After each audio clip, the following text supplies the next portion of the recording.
আজি আহিব বেলেগ এগৰাকী আলহী আৰু সেইকাৰণে পাকঘৰত আয়োজন চলি আছে। কোনে বনাইছে আপোনালোকক দেখুৱাই আছোঁ বাৰু।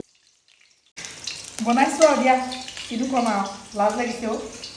মাই গড। আৰু কি বনাবি? মালাই চিকেন পোলাও। তাই কিন্তু নতুনকৈ বনাবলৈ শিকিছে যদিও বহুত টেষ্টি ৰান্ধে। আৰু এয়া আমাৰ আলহী পাই গ'ল। আলহী আহি গ'ল আমাৰ। আজি তোৰ কাৰণে স্পেচিয়েল খানা বনোৱা হৈছে। বল। আলহী মানে এইগৰাকী আলহী। এয়া বিতুপনৰ অকল প্ৰিয়ম্বা কেতিয়া আহিব? আজি লাজ কৰিছে এতিয়া। খোৱা সময়ত দিছে যে হেৰানি খানা বোলো খাওঁ। কোন কোন আহিব? প্ৰিয়ম্বা নাহে নেকি? অ' বা আজি শান্তি বিচাৰিছে যে বিতুপন আজি কথাৰ মাজে মাজে আমাৰ কিন্তু খানা হৈ গ'ল, খুব ধুনীয়া হৈছে। আৰু আমি বিশেষ এটা কাৰণে লগ হৈছিলোঁ, আপোনালোকক জনাম বাৰু কিয় লগ হৈছিলোঁ।